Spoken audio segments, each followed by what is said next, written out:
Hello and welcome everybody to another, I don't know, this is not really a series or anything like this. I'm Chris Bromley from UNFUNSTUFF, owner and operator. If you have any CCG related needs, I will not have them yet because I'm working on that. But eventually we will have those, and you can find it at www.unfunstuff.com. Today I am joined by two very wonderful people in my, I'm not going to say local community, but in my community, two separate ones that I think is a nice thing to marry for this specific topic, which is judging. And so Doug is my very good friend who plays Flesh and Blood with me, and he's a experienced magic and Flesh and Blood judge. I think level 2 judge, right? Or only level 2 judge down here for Flesh and Blood, and then for magic, you're probably at the absolute top of that game, huh? I'm actually level 1 for both. There's a lot of politics involved in L2ing and Magic. But the Flesh and Blood L2 system is actually very new. It's only a month old, so I just haven't taken the test yet. I see. But you're so knowledgeable, I just assumed. And Nil is kind of our resident gremlin when it comes to being mad about judging in the My Hero situation. And she acts as our rules kind of aficionado as far as like our local group goes. And I think that she might have a few questions. She might just sit there and say nothing and just have her wonderful little sprite floating around the entire time, and that's fine too. I just thought it would be important to have here as a sort of like I find that most conversations, like any conversation, works best when you're like House with his 4 guys throwing ideas at a whiteboard. And that's how I tend to do my sorts of things. And I wanted to interview you, and I think that she might bring a different perspective than my own in this context. Yes. I will for sure. I'm pretty sure once we get into the meat of it, and topics start to come up, I have strong things to say at times. Okay, that's fine. I will say that I'm not here to like shit on Jasco or poop on the people who are judging or anything like that. It's more like I want to talk to I want to talk to Doug the judge because Doug the judge is very good at what he does, and he also has the context of working for like a big 3 game, right? The big game, right? And he knows what their judge program looks like. So what can we do to like steal some of their best ideas and apply it into the My Hero group? Like my ideal scenario is one where Brian Gaither over in the OP department at Jasco and some of the judges from other events come and watch this video and learn from it. Like that's what I really would like is that I don't care if Joe Schmo who like goes to locals and bitches about how that one time a judge got a ruling wrong watches this video. I want the guy who got that ruling wrong to watch this video and learn from Doug and learn from you and get better. Like that's the big thing is I want to equip these guys with the tools because we're not getting that right now. That's what I feel is that I feel like we're not getting the tools out necessary. So I reached out to my friend and I asked him to spend a little bit of his time to help us get there. But yeah, that's our very long intro to the topic. Anybody want to say anything before we start? Doug, you want to say a little bit about yourself, apart from the whole judging thing? Yeah, sure. I don't know. I guess I just really like card games. I'm a software engineer and an audio engineer, and so like rule sets make a lot of sense to me. And I guess I just applied that to card games. So I don't know. Yeah, I guess that's how I got to be where I am. Makes perfect sense, actually. The more I learn about you, it's like it's just like an actual logical flow chart, and it all just comes together. Doug also runs a podcast for Flesh and Blood called the Pitch Deck Podcast, which you can check out on what podcast platforms are you putting it on? We're on everything. I have a really good distributor, and they just they go ahead and they upload on everything. But really, I mean, all you care about is Spotify, Apple Music, and YouTube, and we're on all those. So. Sure. Awesome. But if you're a Stitcher person, we have that for you too. So. And if you couldn't tell that Doug was an audio engineer because his microphone quality was so much higher than ours, then, well, I don't know what to tell you. I'm sitting here with my ice ball I've had for 6 years. Because I'm too lazy to. Sounds really good, considering. I'm glad because I have my like whole setup is just in the closet. I just don't want to put it together because this just plugs in. Okay, so let's get into it. I want to describe to you the last 4 events, okay, that I've been to. Because I've been to almost every regional in person. I've been to every regional that's been online. I've been to most of the provisionals online. Every single goddamn time, there's Facebook posts afterwards, people complaining afterwards about, oh, hey, this judge got this thing wrong. Or like on stream, something will happen where like there's an irreparable game state or even a reparable game state. And the judge is just like, let's continue here, right? Let's just keep it going. And it's like the perception that I've gotten from these judges at events has been that JASCO wants their judges there to diffuse situations much more so than they are there to apply the correct rulings. Okay. And that is like, if that is their goal, they are executing it, right? When we go to these events, the judges are very much so like trying to be friendly. They're trying to make sure that you're not unhappy. Like, hey man, I'm sorry. But that's going to be a game loss kind of situations, right? But like, for instance, I was next to a guy who had to put it in the context of like Flesh and Blood, it was like if a ninja hero had a guardian card in his deck, right? And a judge came over and was like, well, take it out of your deck and you're going to get a game loss, right? Whereas like in the living game rules, that's a match lost and the card is discarded, right? But he was being kind, which is like, that's fine. But at a regional tier event, like there should be some consistency in my opinion. But absolutely. Now, this is my opinion. I want to know your opinion. You hear all of that, right? And that's not all of the context, right? I'm not again, I don't think that these guys are terrible people or anything like that. That's not what I think. I think that the tools are maybe not given to them properly. So I want to know what you hear when you hear the stuff that I just told you. Yeah, I mean, so that's a huge don't And originally when Flesh and Blood came out, they had that issue too, where a lot of their penalties at large tournaments were just too soft. Like, I don't know, it's a card game. There's an element of randomness. Like, anybody can go online and watch 20 minutes of YouTube videos and know how to do enough card tricks to successfully cheat at one of these games. Like, you need to have, like, a very strict system of rules at the larger tournaments. But that said, if I am a company, and I don't know how old the MHA card game is, but if I'm just getting started, I guess that kind of makes sense to me that JASCO, the first thing they focus on is soft skills and diffusing situations, because the last thing you want is like to be seen as an aggressive card game or a card game that leads to negative social interactions. Like, I've seen people physically removed from Yu-Gi-Oh tournaments. Right. And so you want to avoid like that kind of stigma. So I get that. But there's this thing where lots of judges are very good at knowing the rules, but they don't have good people skills. And the judges with good people skills have gaps in their rules. So it's very difficult to kind of tread both waters, I guess. And it's difficult to also avoid like any conflict just from the virtue of trying to maintain like harmony. Because if you don't get, game rules correct and you're just focusing on being cordial, you're going to get a lot of people that take notice of like, hey, they're not doing their job, and people are just going to be upset over a bad ruling, and that's what we've been seeing. So, Nil, do you think that that's what's happening? Do you think that because the rulings haven't been correct, people are upset? I know that's why you are personally upset, but do you think that's what kind of is cascading here?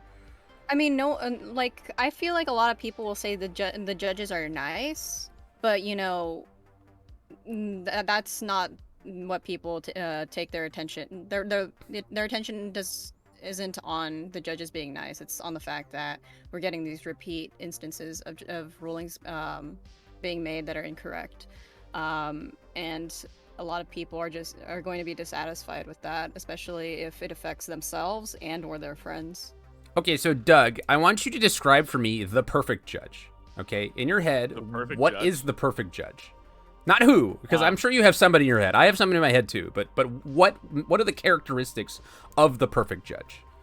You have to, the perfect judge, I think it really starts with your attitude towards judging, because I do see this a lot where the perfect judge becomes a judge because they're extremely frustrated with the lack of a judge, and they see they see it as a community service role, like not somebody that like you need to be frustrated that there's no judge in your community because like you're just constantly like having tournaments delayed because people are confused about rulings. Right. Like there's unsolvable situations. So the perfect judge innately takes the position because they are like, okay, this will be better for everybody if I do this. Like, I'm going to become a better player by learning the rules. It'll be a bit of a pain in the ass, but at the end of the day, it's better for everybody. So I think the perfect judge becomes a judge because they see a need for it. And then on top of that, obviously the perfect judge would have a perfect knowledge of whatever game you're playing. Because at the end of the day, a game is just a collection of rules, right? So to be able to play the game, the rules need to match at every single level.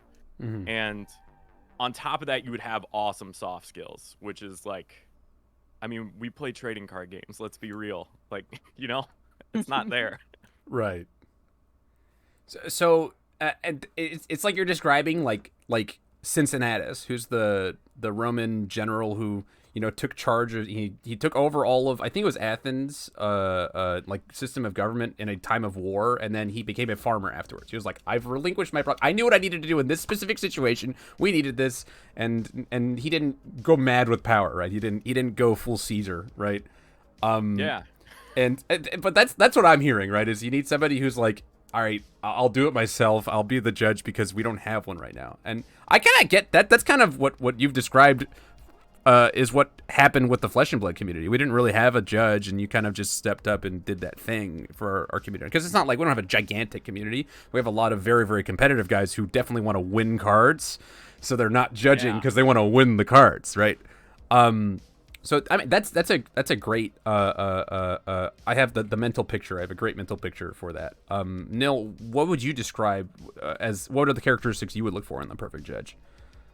I mean, I feel like a lot of it was already laid out. I mean, it does take people who care more about fixing the state of judging, or just like we've seen with our game, you know. There's not much incentive to be a judge right now, aside from like, yeah, you get guaranteed the promos, you get paid an hourly wage, but unlike other card games, you don't get like judge promos that are sought after, that really like sell the deal. Okay. So here's a good follow-up for you. I don't mean to cut you off. Sorry. Yeah. If you have a thought, finish your thought. Sorry. But I mean, like I said, he laid out pretty much everything that I would agree with. That someone that's very driven and not just there because like, oh, I can be a judge, right? So for me, it's like, I want somebody who is passionate about the game, right? That's the only reason any of us are there, right? And you want somebody who can be stern when it's necessary, but is not like, you know, going full Stalin, the whole time, right? And you know, kind but authoritative, right, is a big thing for me, right? And also the knowledgeable about the rules, which just comes from passion for the game itself. But so you talked a little bit about the resources, right? So Doug, you've worked with as a Magic judge and as a Flesh and Blood judge. What do you think? What sort of resources do you think would be a good starting place for a game to incentivize and equip judges properly? So I mean, I'll start with Magic: The Gathering just because it's the biggest card. I mean, it's really the original trading card game. Right. So their judge program has undergone a giant facelift over the last couple of years. Wizards of the Coast, WotC, is what we call them for short. So if I say WotC, I'm referring to Wizards. So what they have done is they've outsourced their judge program to a third-party company, which initially was a very controversial thing.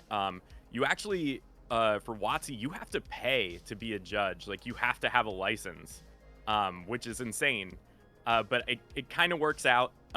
It makes it so people, you have to think twice about becoming a judge. And so Judge Academy is the name of the company, which is kind of funny. That is funny.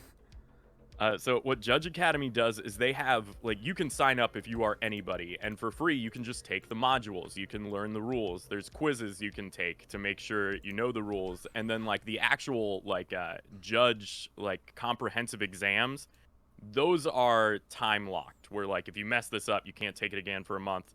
And I think that's really good because they provide a path to people that are just curious about the rules, and you can just go and take quizzes, which if you're competitive about any kind of card game, that's fun, you know? Sure. So I think that's really good. I mean, obviously, like any smaller company like Legend Story Studios who make Flesh and Blood or Jasco, they are not going to have the amount of money sitting around just to be like, hey, let's contract this third party to make all these judge modules for us and hire an entire staff like of people that know the rules.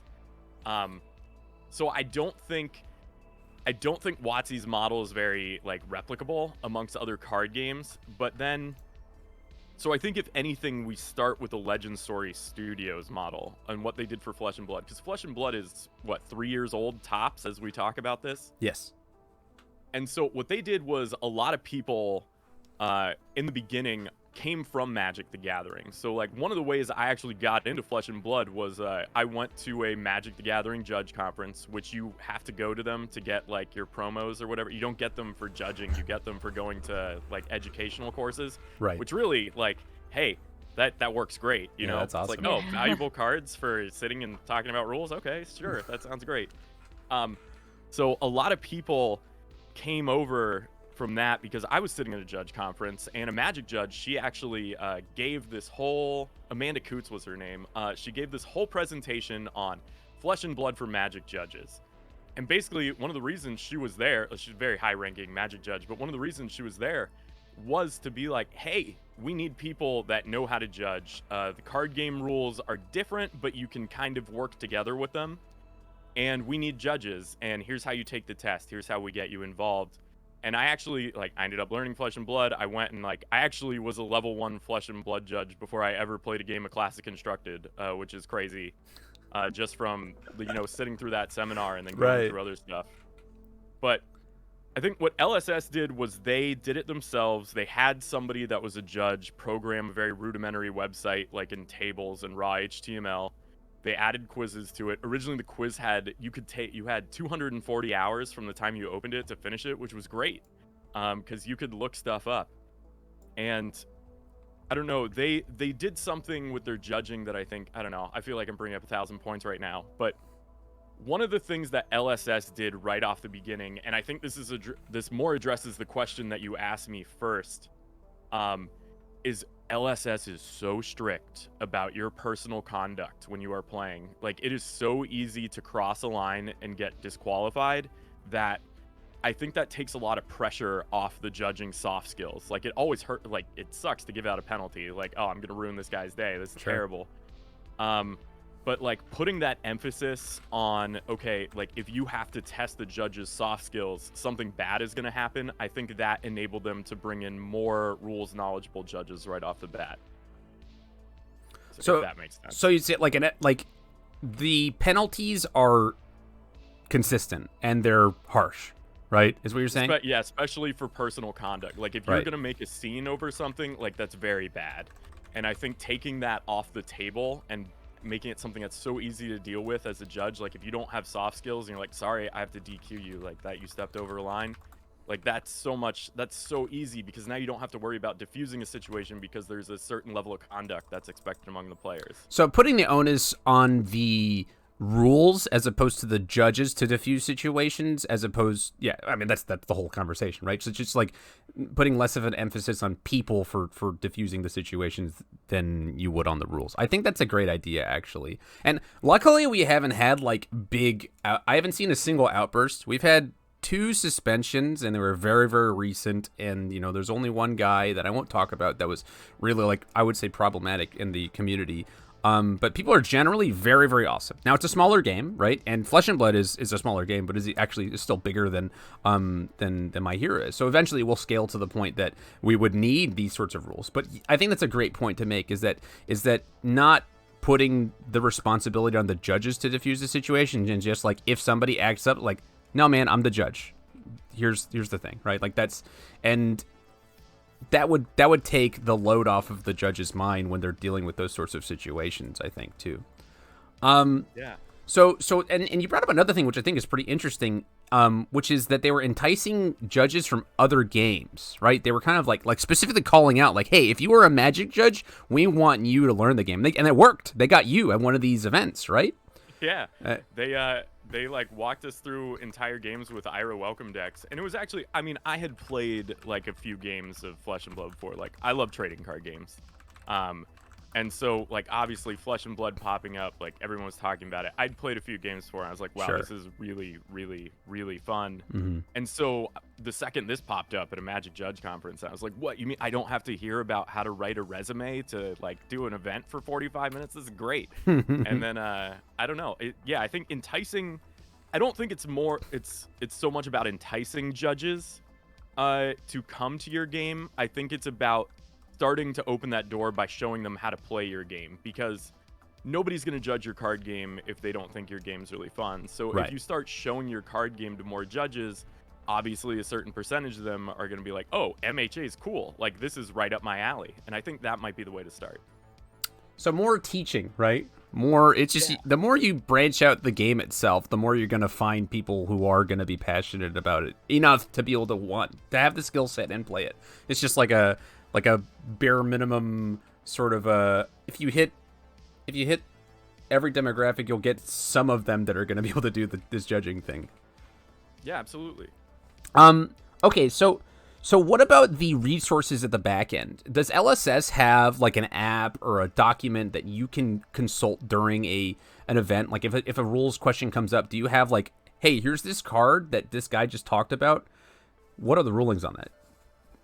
So this is one of Flesh and Blood's weak spots. Okay. So like WotC, like if anybody that's ever played Magic at any level, especially EDH, where you have like 100 card singleton deck, like you're sitting at a table, there's 400 different cards to play with. Sure.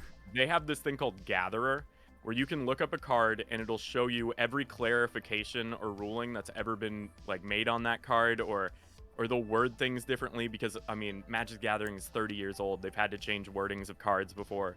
So Gatherer is awesome. You can just go on there, look up a card, it'll explain all the weird interactions, and then if that didn't work, you can basically, so many people play Magic, you can Google it. Yeah. Which is great. It's like, I mean, it's essentially Stack Overflow for Magic the Gathering, basically exists. But LSS has this problem where really the only official document is the rules and guidelines, which, like, if you've read it, it's like written in legalese. It's like step 1 of the combat step is announcing the attack. An attack can be a card or a weapon. And it's very difficult to, like, look up a very specific card. So I think LSS bringing in judges from other card games where essentially, I don't know, I feel like I always like relate judging to software engineering, because it's very much like, oh, this keyword does this. And so that is a huge skill with any card game that doesn't have a giant database. Is like, you need to know, like, oh, crush means this, or like a defense reaction works this way, or if this card has dominate. I mean, those are all Flesh and Blood things for anyone that's confused, which I'm sure a lot of people are. But having like little shortcuts in your head to mean like, oh, that specifically means this, is very easy. And I do wish that LSS had some sort of resource, because if you need a very edge case specific card interaction, they tell you to go to the judge Discord and just look up the card name and see if another judge has asked the question, which, don't get me wrong, 99% of the time it's there, but it feels a little, I don't know, like thrown together. Well, you know what? You just brought up something great, which is a judge Discord. Nil, is there a judge Discord for My Hero? No, someone, I don't know if I should mention it, but someone was saying, like, so it's a good idea. It's definitely a good idea. And I was thinking it would be best to create a new server for a judge Discord. Sure. Because I was proposed to possibly try and make someone else's Discord server a sort of judge server as well. But I thought, like, if we're gonna make like a dedicated My Hero judge server, like, it'll probably have to start like as a new fresh server. Right. Well, you know what could be a thing is just like I'll commit on my Discord server. I'll just make a rulings thing, and people can ask questions, and I'll put rulings there to just kick the ball off. Yeah. But we probably need that from Jasco itself, right? We need like a rulings thread. I know that they have a doc. Do you know anything about the document that they have, Nil? Because you've read all the rules, right? What do we have equipped? I literally have them in front of me. Okay. What kind of document, or like, what were you referring to specifically? Well, tell me what you got. Well, as for rule documents that have been published so far, we have the living game rules for My Hero, the Jasco Games tournament rules, and the FAQ, from what I could gather. And then there was, standard living game rules, but... Totally different. Totally different, yeah. Totally different. Yeah. Well, describe those 3 different things to me. Start with the living game rules.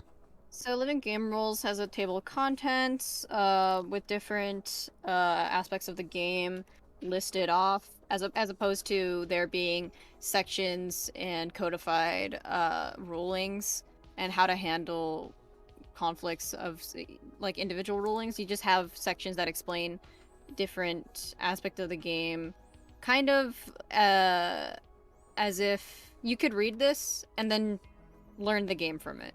So this is kind of like Doug's description of LSS's rules and guidelines. So it's kind of in that legalese that he was talking about.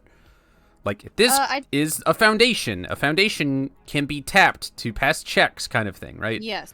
It's that. It's how to play the game, as opposed to like, here are cards and rulings on said cards, right? Like, and they're relevant, yeah. Is there a document that outlines those sorts of interactions? Like, is there something that tells me everything that Faith Shield has ever had a question about? So that's what the FAQ is supposed to be for. It has every single card listed that has been released so far, by the point that it was published. The number of the card in the set, questions about the card that some people usually ask, FAQ, and answers. The thing is, I don't believe it's enough. The formatting of the document itself isn't very effective in the case that there are a lot of questions about one individual card. It looks nice, but it's not effective for its purpose. What is the format? Is it like a CSV file or like an Excel document? What is it's the... like an Excel document. Yeah. Okay. And how easy is it to find? It's on the My Hero cardgame.com rules document section. Just click on a link. My issue is that, as I said, it doesn't seem as if all the card interactions that are most frequently asked about are included in this document. Like Faith Shield, you know how much of a rules headache it is for judges and players alike. With that card, and it's completely blank in the FAQ. There's nothing clarifying that card or its interactions with other cards on the FAQ, and that is a very big oversight. So it needs to be updated, is what you're saying. Yeah, but the thing is, there are other cards from set 2 that do have questions and answers. So it seems as if that one was just an oversight. But that was like the most important card that in set 2 to clarify. And then you described a third document, the tournament rules, or... Yes. Tell me about that one. So this is the tournament floor rules, how to handle different conflicts, deck list errors, procedural errors, and their penalties. I feel like it has some of the basics of how to handle certain situations, but also neglects to consider other possible scenarios that could happen in a tournament. And I have my own opinions about like some of the penalties on how harsh they may be and the like. But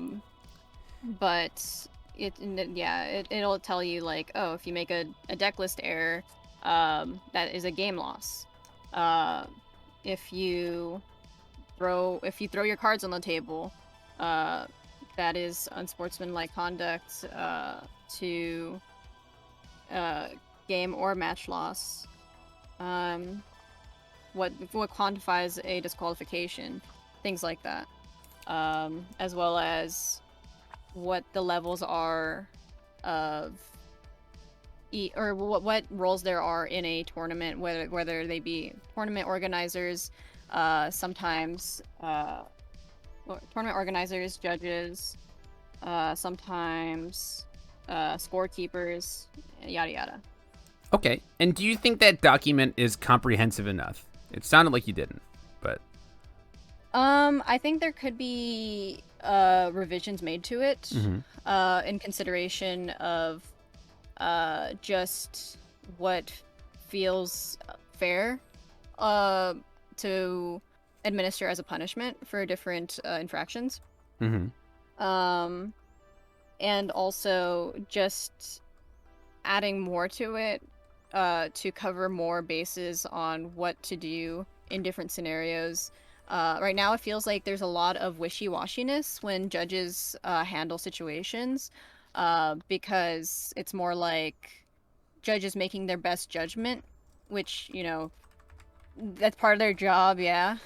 Right. But also, there's not enough, like, hard, this is what you have to do in this scenario in the tournament floor rules, which I feel like is part of the responsibility of the company. To really set those things into text, because a lot of people are going to argue and fight and feel like wronged on how an individual judge may rule to do something, especially if it's not flat in text. Like, this is what it says, this is what we have to go with. I'm sorry if you feel like, you know, bad about this is what it says in the text. So these sheets and stuff like that, do you, my biggest problem is I've never seen a judge pull up a ruling in person.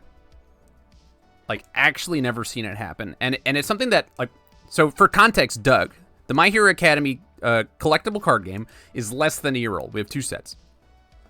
Jasco is older than that. And the Universus game, which used to be called UFS, Universal Fighting System, is 15 years old. Okay?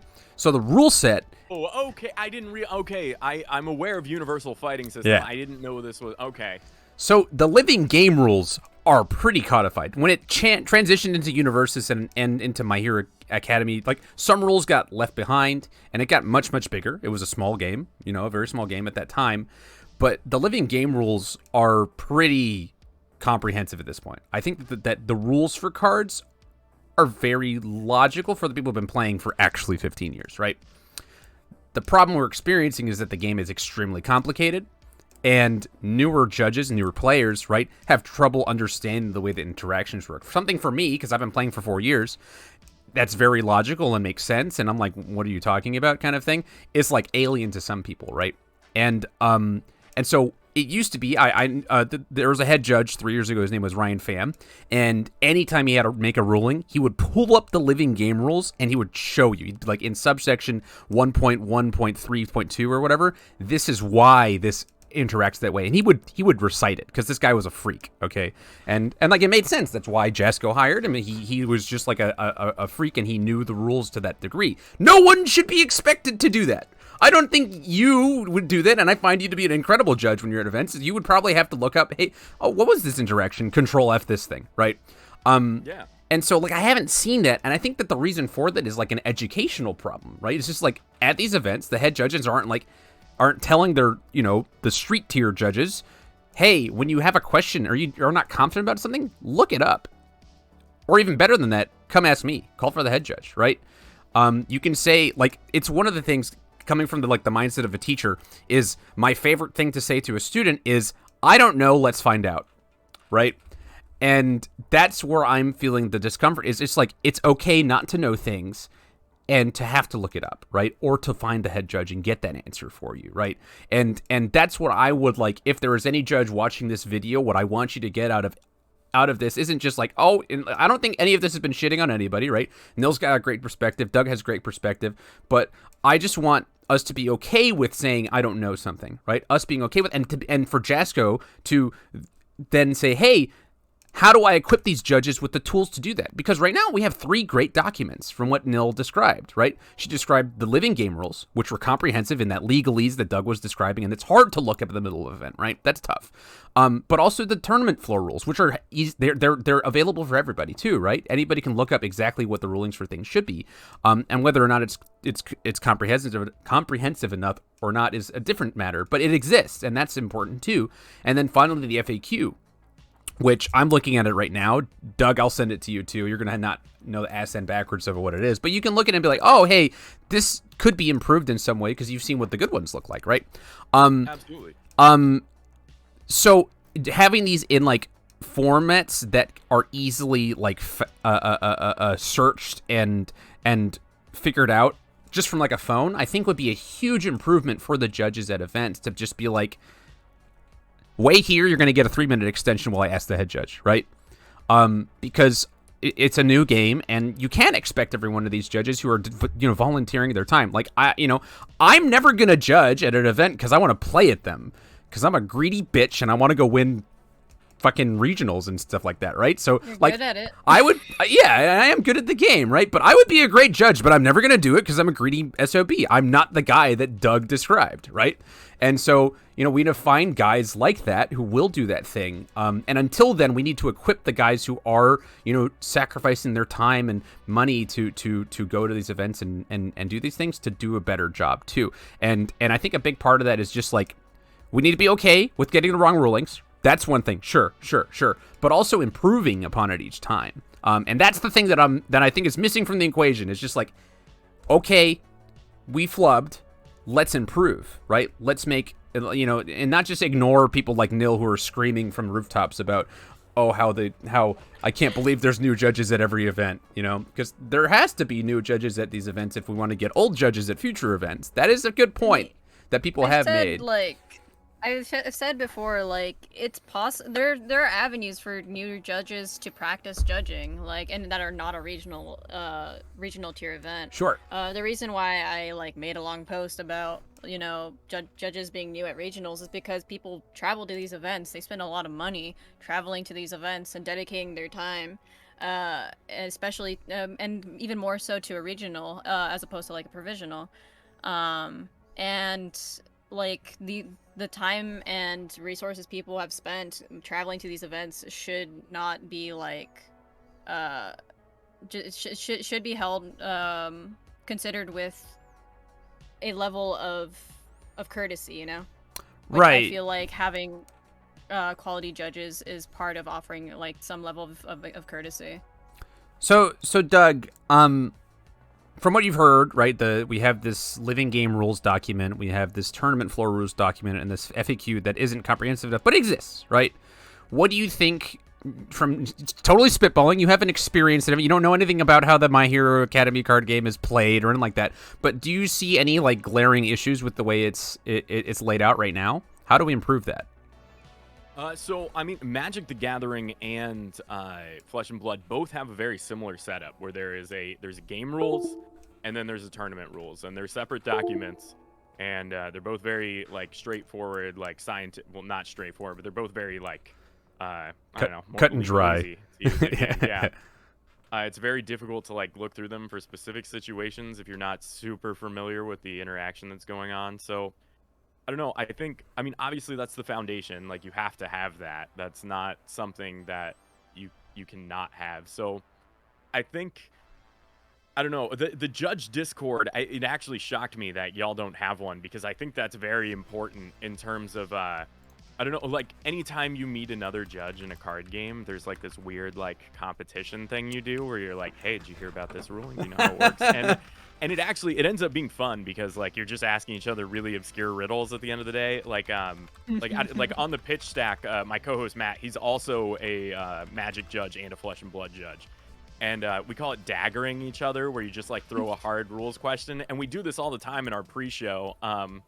And it makes both of us better judges, especially if we can, like, anytime he trips me up, like, I love it because then I learn something new. And so when you have a judge Discord where you have like 50 people like that and they're all throwing these questions at each other, one of the things that I think is like awesome about the Judge Discord is you have a rules discussion channel, but you also have an emergency channel. Like, let's say you're in a tournament and there's like some crazy interaction you've never seen before.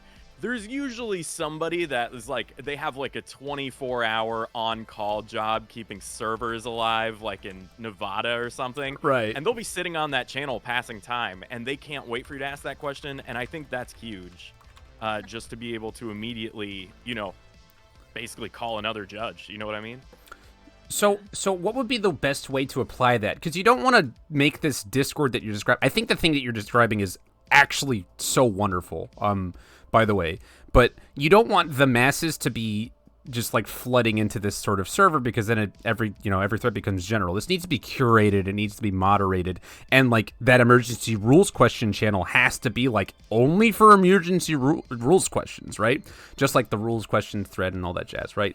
But how do you execute that, or how do you get this out so that people have access to it, but also you don't have it as easily available so that regular people who aren't judging actively don't get in?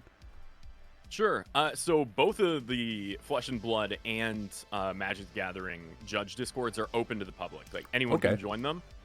But one of the big things is you basically one of the moderators, and it's not hard to judges love to moderate, right? Like, sure. It's not very difficult. So what happens is you basically have to prove that you're a judge to one of the moderators, and then they'll just give you a role, whether you're level 1, level 2, with Magic up to level 3, and it changes the color of your name. It changes the channels you're allowed to post in, that you're allowed to respond in. And like, if I post a judge question in the Flesh and Blood rules discussion, and somebody with like a gray name responds, it's like, who is this guy? I'm not even going to pay attention to that. But then, if somebody comes in with a green or a blue name where they've been certified as a judge, like, you take that seriously. Right. And so having a system of roles, and then also gated, like, you can't go in the live discussion channel if you're not a judge. Like, that's a thing. Like, that is for judges to ask the question. And I don't know, having it gated and having to prove that you've at least committed enough time to become a judge and you pass the rules exam, I think that's, like, it's good to have the server open to everybody for rules discussion questions, but specific judge questions, it's good to have gated. So we have a My Hero Academy Discord, right? There's an official one from Jasco. It has like 10 billion people on it, like actually multiple tens of thousands, I think. And do you think they should just add a like section there for judges, or should it be a new Discord? I think it should be a new Discord. Okay. I don't think I have, like, it's not like two different personalities, but in terms of my demeanor, like the level of joking and playing around I do, it's very different depending on what hat I'm wearing. Mm-hmm. And so having two separate Discords where like, okay, this is the serious rules discussion one, and then it's like, oh, here's the general one where I meme about card games and I tell them what to ban. Like, it's that separation of like, oh, okay, here's shorts wearing Doug, and then like, here's Doug with a tucked in shirt and a belt. Like, I think that's very important. Okay, I love that. I think that's actually probably the biggest, like a big step that Jasco specifically could make. Or like, I could make the goddamn judge server, dude. And then like eventually when Jasco makes their own, like, you can get the ball rolling and make something happen for sure. That'll be like that's such a great idea. I think that the daggering situation you talk between Matt and yourself is like the lifeblood of people trying to get better at these games. Like, we do that in friends groups just in general, right? Anytime you play any game, you're like, you ever hear how this thing works? Like, yeah. Like just when something's weird, we love to talk about it, right? And so having that available for the people who are going to be the most curious about those things is a great idea, right? And the more resources we can get to those guys, the better it's going to be, I think, right? Because that's how I look at pretty much everything, is just like an education issue, right? If there is an issue, it's just because somebody along the line wasn't understanding it or empathizing with the opposite side's situation enough or something like that. And I think that's this right here. And I'm like, Doug, I know you haven't experienced any of the problems that we're describing, so you're just like going off of what Nilmerg and Chris Bromley are saying, and that's cool, that's fine. But it's consistent with the way, like, the things that you're describing, I think, are just like really easily applicable here. Like we don't have a level 2, quiz is one of the actual problems too. We have like a white belt program, like it's a 30 questionnaire that has like how many symbols are in the game, right? It's not comprehensive enough, right? We don't have that groundwork laying yet. So that's another place where we can improve too, is just getting better and more comprehensive judge tests, right? And it's a smaller game. There's not as many rules, to actually like go and figure out. But the things that you described, like the Discord, with that emergency rules question channel, what a brilliant idea. That's so great. The that can sub out for like that Stack Overflow for Magic thing, like the Gatherer app. Like we can't do that. We don't have the resources to do that ourselves. So why not do the next best thing, which is crowdsource it, right? Just crowdsource it. That sounds so great. Yeah, dude, awesome. That's so cool. Nil, do you have any other questions? In regards to, so you mentioned before, kind of the philosophy that judges have when judging for games. How have you found, at least in regards to the Flesh and Blood judging, and even Magic, how do judges perceive their role in their respective card games? So that's a great question. So Magic, it's all over the place. I find that there's problems in the Magic community where there's just sub-communities of judges where it's very much like an exclusionary power trippy thing. But that's just because the game's been around so long. It's so complicated. Like, you get that in anything where there's just a bunch of rules and, like, very specific knowledge. So the judge culture in Magic's all over the place. I will say, because it's such an old card game, after I became a judge, I was regularly, even at casual, like F&M is our casual Friday Night Magic, is the casual Magic weekly tournament. At F&M, there's 5 people that know the rules better than me. I'm just the only person that's a judge. It was very difficult to earn the respect of my fellow Magic players. And it took a long time. And I was so nervous about looking things up on my phone, like in front of people, because they just expect you to know the rules. Eventually I was like, okay, looking this up on your phone and being able to Google something quickly is part of your soft skills. But it was interesting. With Flesh and Blood, it was very different. With Magic, having a judge there is just like anyone can yell judge at the top of your lungs. You got to walk over and you got to fix something. And Flesh and Blood's the same way. But with Flesh and Blood, I felt like I didn't really have to like put in any work to earn anyone's respect. It was just like immediately they were like, oh, we've needed this. Thank goodness. And even if you're the type of person that like if you were to become a Flesh and Blood judge and screw up some rulings, the community is very different, where they are much more, everybody that plays Flesh and Blood played another card game at an extremely high competitive level. And to be able to pivot to another card game that has a relatively high cost of entry and no built-in like social structures, you have to be the type of person that can make friends easily. Mm-hmm. And I have found that the judge community and the players' relationships I have in the Flesh and Blood community is a million times more positive than it is in Magic. And I don't know. I really appreciated that. And I don't know where MHA would sit, because it's kind of, to me, it sounds like it has its feet in 2 pools, where it's, it's built on the Ultimate Fighting System, the Universal Fighting System, which is, an older card game. And then at the same time, it's a brand new card game. And it's hard to say. Like, I feel like it sounds to me like both of those attitudes are prevalent, but in a way where it just, I don't know, seems to have not attracted the right people yet. So, like, speaking as someone who's newer to the game, I never knew about UFS before I got into the game. I got into card games last August, and then I learned MHA in November. And I sat down and read the rules.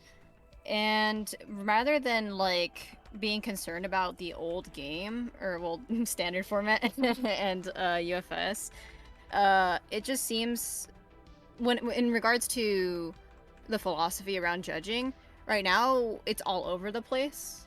It's not really outlined.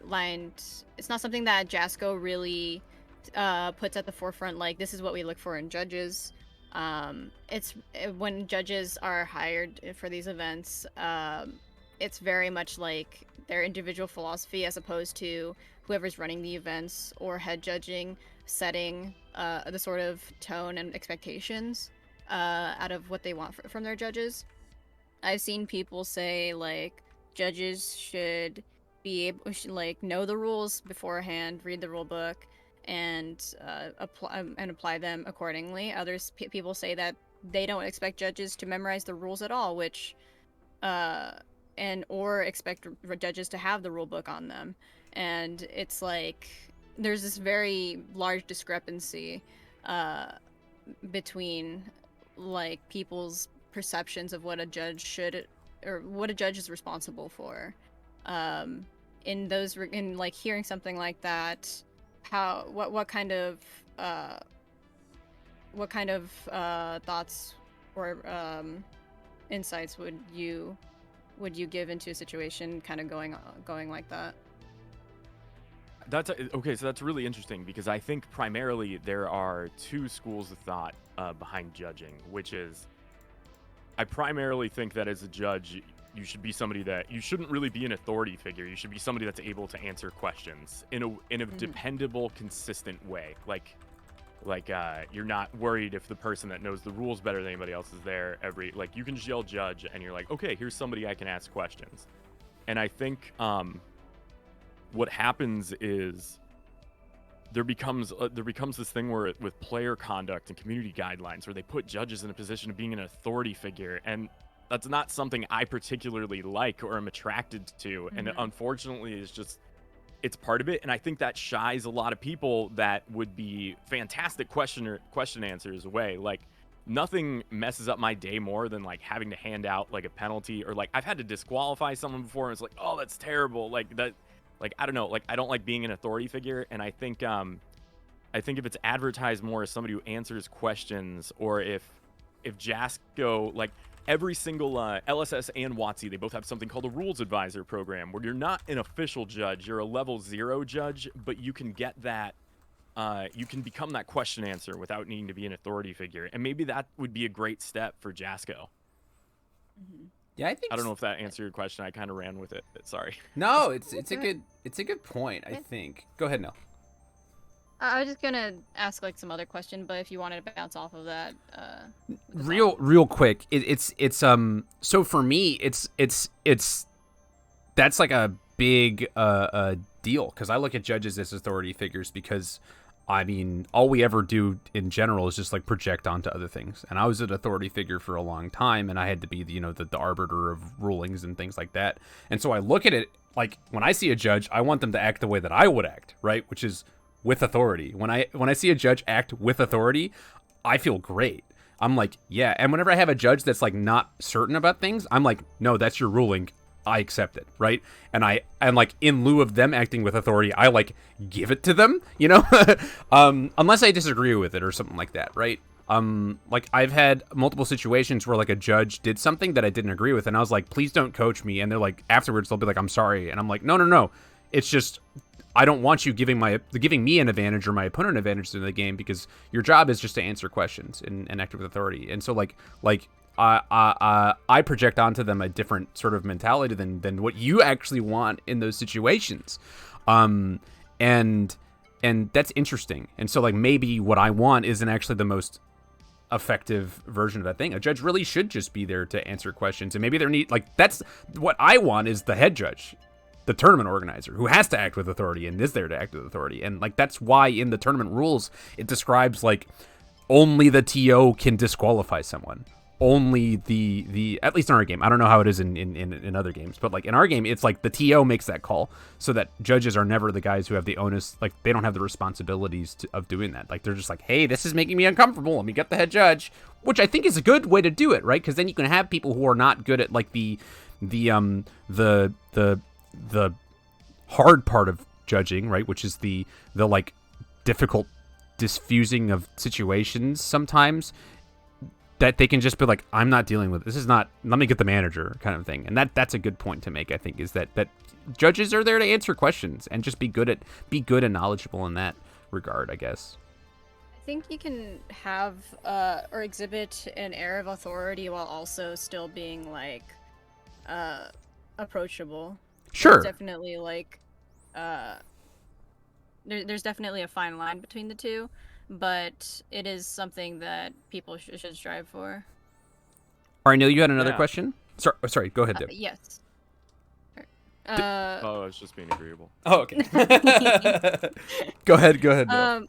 And this would be for both of you. I have my own thoughts as well, but like, how important or crucial do you guys believe it is to be in the place of like a judge to also actively play the game? Like, that's another thing where like judges can read the rule book and apply to be a judge, know all the rules. As you said, Doug, you were a judge for Flesh and Blood before you like really played it. So I had played like the kitchen table casual format bunch, but yeah, before I'd played like competitively. Yeah, and just kind of like how crucial would you guys say it is to play the game that you're judging for actively, to be in the position of a judge? Doug, why don't you go first? Super important. Yeah. Yeah, I think it's incredibly important, right? Especially with a lot of games pushing right, because like, I mean, if you look at like standard like authority figures in any like just city or system, right, like you have your teachers and you have your police officers, and a lot of games push people and judges towards being like police officers, which like I don't like at all. So if you are going to be pushed that way, the very best scenario for you is to like communicate. Like, you need to know the people that you are interacting with on a daily basis. You need to be able to like be in their head and see the game they're playing, see the mistakes they made. And it's very important, actually, and this is something they stress very much, especially in the educational courses you have to take to be a judge at Magic. It's very important to be a player of the game, because if you are in a situation where you are called upon to, somebody's getting accused of cheating, or it's kind of funny, you specifically as a judge are supposed to refer to it as an act of cheating because people respond emotionally to being called like a cheater. I don't know, I like that. But if you're called upon that, if you play the game, one of the ways you can find out if somebody is cheating or not, if there's something weird and their explanation of it does not line up with the strategy of the cards in their hand and what's in front of them, that's usually a sign. And so it's very important to be able to play the game because of those complex interactions or tournament guidelines, because, you know, you have to be able to be like, well, what would I have done in this situation? So I don't know. Yeah, I think it's incredibly important. And I was very uncomfortable answering Flesh and Blood rules questions for maybe a month because of that.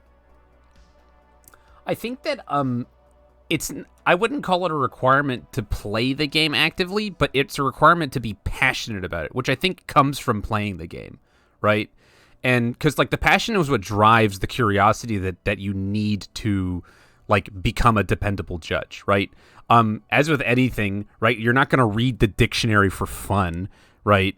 You have to be incentivized to do it. And we're playing a card game. So like money is not part of the equation typically. Right. Like maybe in Magic, if you're like a tiered 9,000 wizard judge and you're fucking, you could get paid millions of dollars. I don't know. I don't know how that works. But like, I assume Doug is not getting paid thousands of dollars to go attend events that he does attend, and when he's playing Flesh and Blood, $8.25 an hour. Yeah, it works out too. You're there because you're passionate about it. You could be making much more money doing your actual day job, right?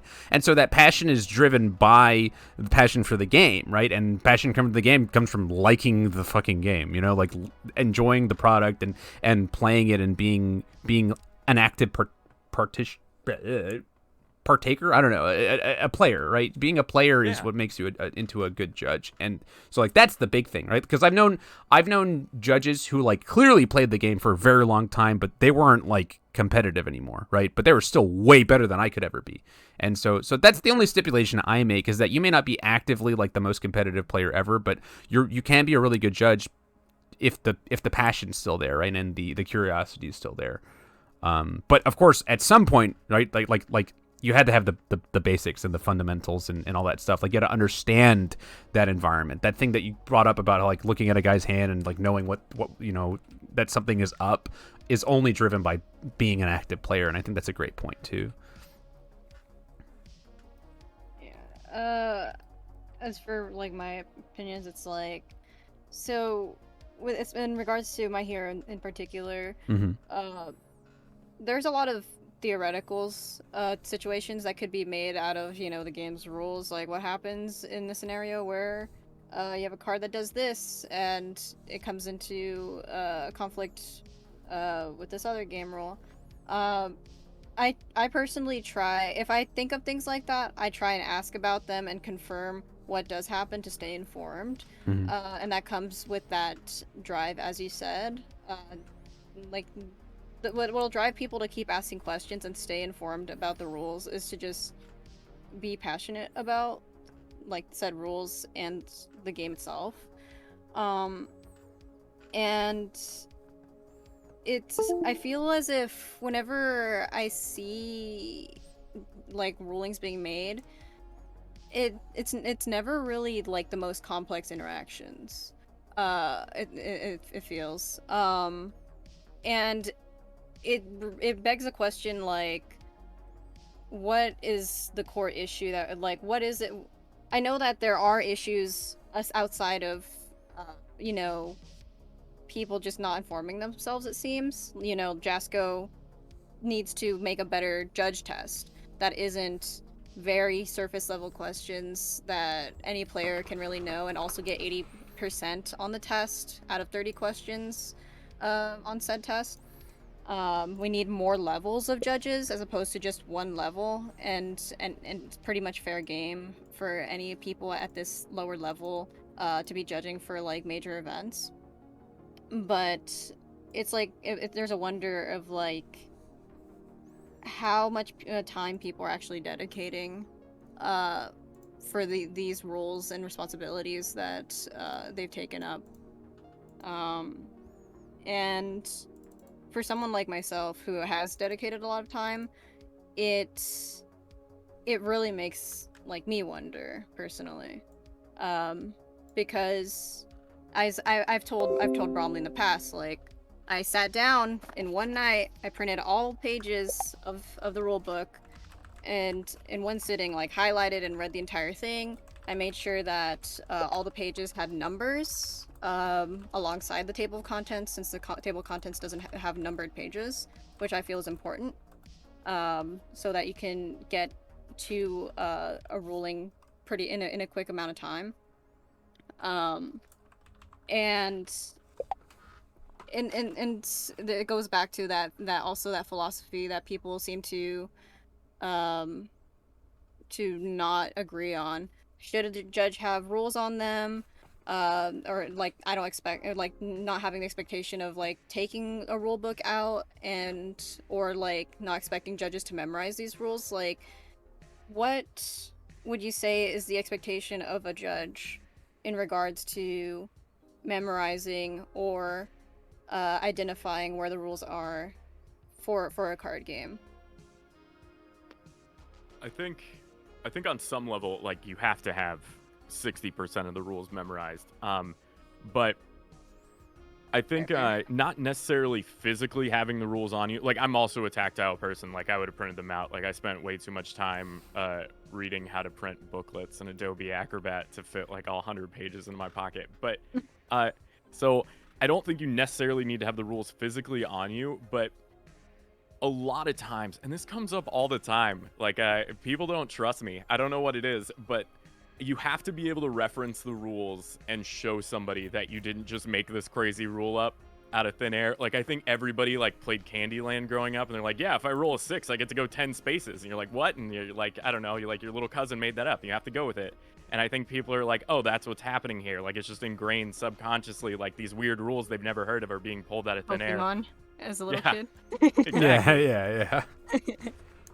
So I think it's like, I think you need to be able to prove to people this is a real rule, you're enforcing it correctly, and then people like to see you look up the rules in front of them. I think that's important. I've noticed with Magic, it's like a little bit more toxic than it is with Flesh and Blood. Like Flesh and Blood, if somebody asks me a question, it's just like Chris said, like, I don't know, let's find out.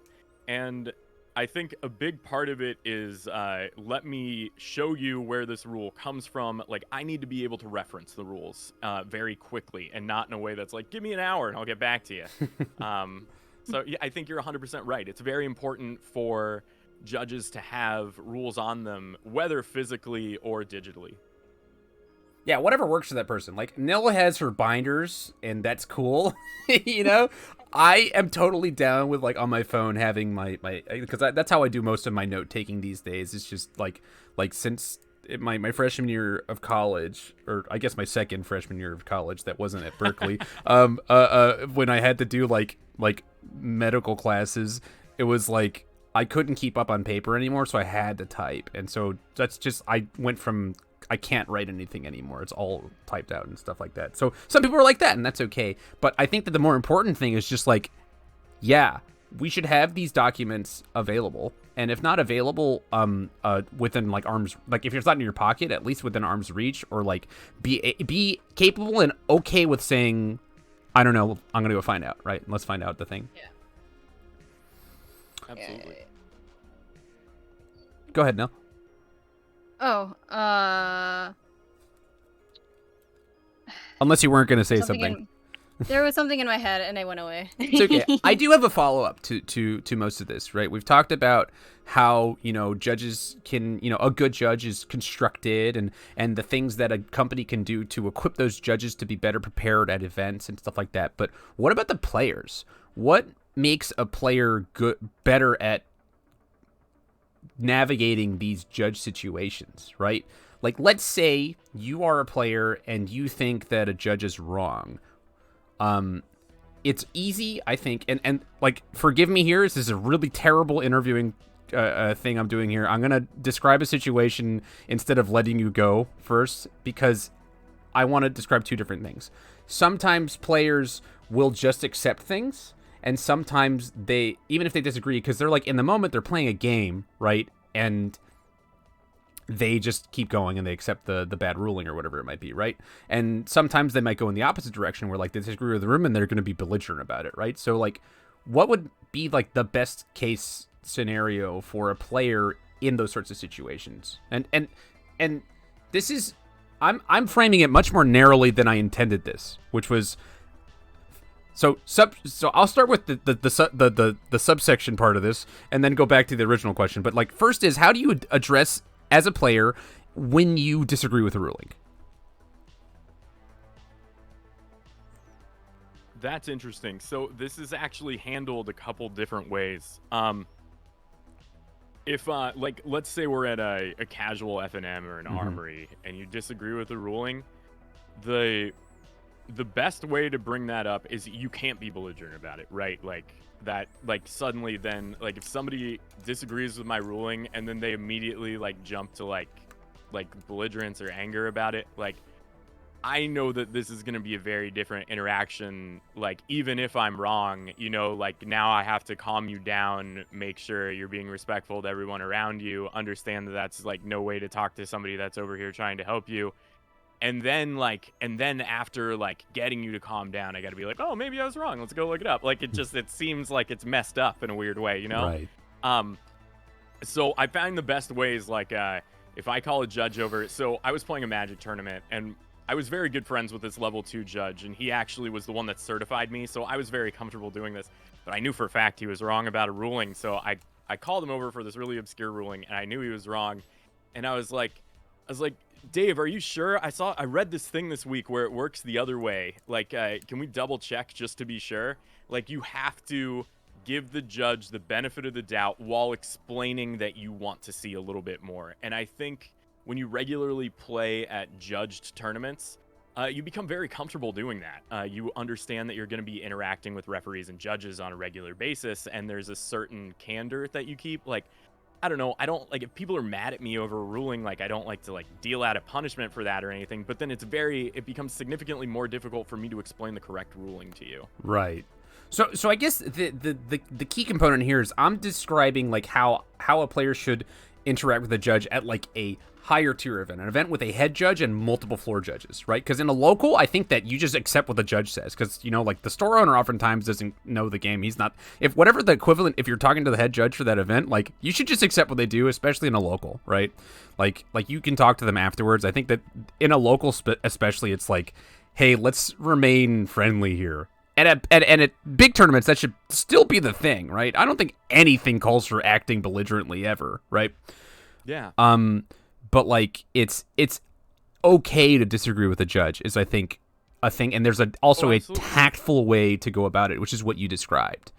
There's actually a path for that in Flesh and Blood and Magic. At a high-level tournament, if you disagree with a judge, you can just say, like, there's different ways to approach it. Obviously, like, I'm like a soft skills person, so I'd be like, I think I saw that work a different way. I'm just going to appeal. So there's an appeal system. The appeal system's actually interesting because when they first started, people were abusing it immediately, which means, like, the head judge needs to come over and give a ruling. Right. So now, at least in Magic, it'd be nice for Legend Story Studios to do this. If you appeal a judge before they've given a ruling, it is a DQ. You can't be like, I don't want this person ruling on my... You can't do that, which is good because, like, that's really annoying. Yeah. But an appeal system is great because it lets you know that a more qualified judge is going to show up and then give you their opinion as well. Just like real courts and real judges. Right. There is. So we do have that actually in My Hero as well. There is a system in place for appealing to the head judge. If you disagree with the floor judge who's put in front of you, if you can appeal to the head judge, and I think that is an important component for the cogs of a tournament. I agree with you, and, like, abusing that is shit, and people shouldn't do that. But there's a way to go about it, and I think that a lot of times our players are bad at addressing when judges are making the wrong rulings. I think that a lot of the time they could have been avoided if a player in the situation didn't just willfully accept what they said as truth and said, that seems weird, I'd like to appeal that. So, and it could even be that, like, you may not be confident in something, right? Like, it could be a situation where, like whenever I have a thing where my opponent, like, is like, are you sure that's how it works? I'm like, I'm sure about it, but you should call for a judge, right? And I don't see a lot of people do that, but I'm always doing that when I'm talking to my opponent. It's just like, I am actively trying to defeat you here. You should call a judge. You know, if I were a shit person and I just told you that, you shouldn't just accept that as truth. Call a judge. And then even more so than that, when the floor judge comes by and you do the thing that I talked about, if you still think that's wrong, it's okay to appeal. But once it goes to the head judge, you should accept that. Yeah. Like, at that point, you've exhausted your recourse, and you should just accept, okay, this is the way this works. And later on, you know, you might get your last hurrah, and you was wrong. But at that specific event, whatever got hand waved to that situation, you had to accept it. But yeah. Anyway, so conduct is, like, really important, and like you keep referencing soft skills, and I'm going to use it forever now. But I think that's really important for not just judges but players at events too. Is just like we all are playing a card game. It's a game.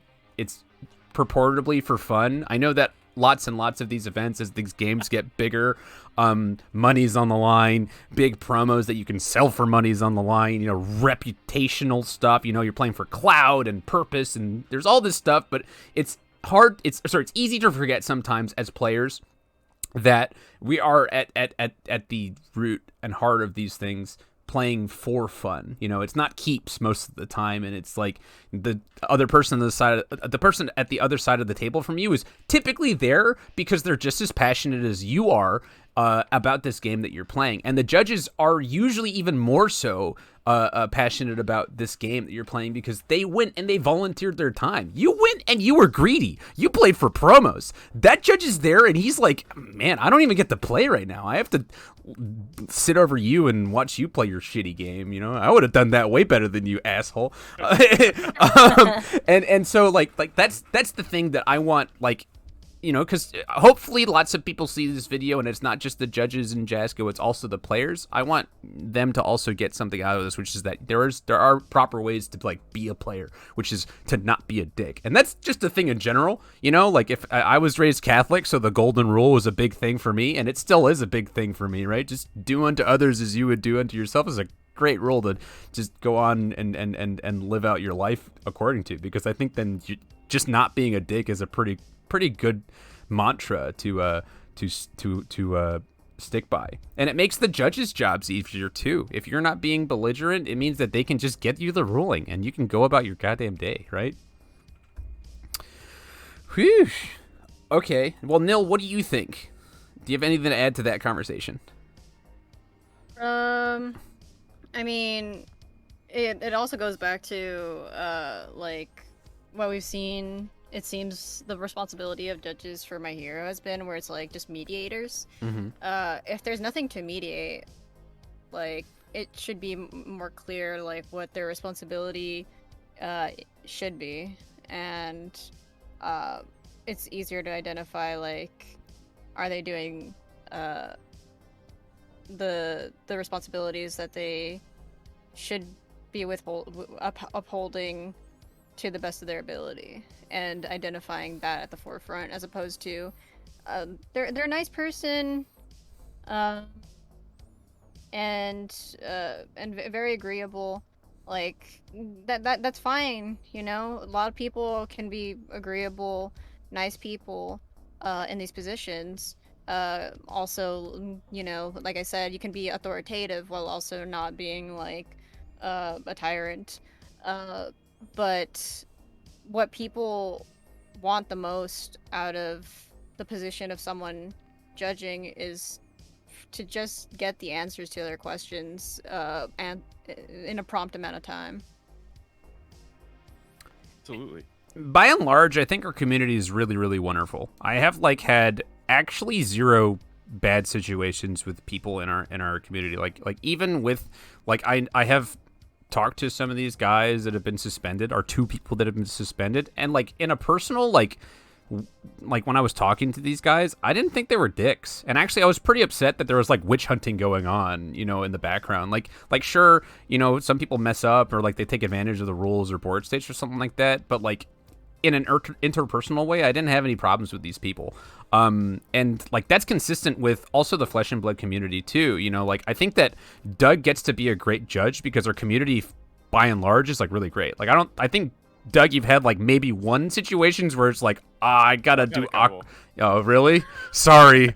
Damn. Well, I haven't been there for them then, and I'm glad for it. But like, I literally have not seen a single situation in a like regional or provisional for My Hero where like people were being actively dicks. So like for me, it's even weirder that the judges are like there to diffuse situations, because like what situations have there been to diffuse? You know, it's like more like comforting people for like weird stuff and like, oh, you got it wrong, but it's okay, don't feel bad. When it's like, when it should just be like, hey man, this is how it's supposed to work, and that's okay that you messed it up, but let's fix it. You know, like let's fix it. Nobody has to go home angry. You know, like we can be our soft skills, right, can be good enough that we can apply rulings well and not have to diffuse situations because the community is good, and also, you know, the people can continue in being not dicks and make the game more fun to play in general. I gotta quiz you on your funny stories later though, Doug. You gotta remind me, because I want to dish the tea. Okay, well, I don't want to monopolize anybody's time. You've been here for actually like 30 more minutes than I thought we were going to be here for, but I've had such a great time listening to Doug's dulcet tones over there, and anytime I get to hang out with Nilmerg is a good time. You can check out Doug over at the Pitch Deck podcast. I think they upload is it Wednesday? Yeah, it's either Tuesday, Wednesday, or Thursday, depending on our Sure. schedule. Like I know you guys love the consistency, so I don't know. We're working on that. And like my community is mostly my hero guys, so they're not gonna know as from front to on these videos. But you can listen to Doug talk, and that's actually why I listen to those podcasts. Just in general, it's just because Doug's talking, and Matt's also got a very, very, a chocolatey voice, just very smooth. So it's just reassuring for me. So I definitely think it would behoove anybody who finds this sort of video to go check that podcast out. And Nilmerg runs her rules stream every Thursday night. And by every Thursday night, I mean whenever she feels like it on Thursdays where she's available. But you can check that out over at twitch.tv/Nisiro, right? Yes, NISIRO. Yeah, and you can check out the Unfun Stuff brewing podcast on Tuesdays at 8 p.m. EST.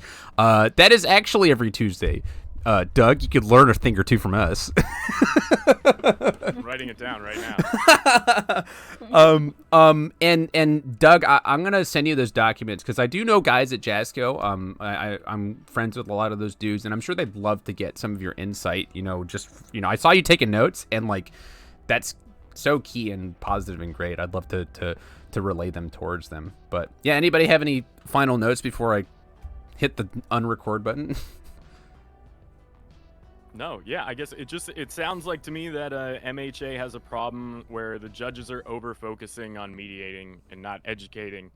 And if any of them are listening right now, just from my experience, the more you educate, the less you have to mediate. So I love that. Nil? I hope to see some people in Pasadena. Excellent. Awesome. Well, how are they going to know? It's just you're gonna carry around the Sprite with you? Good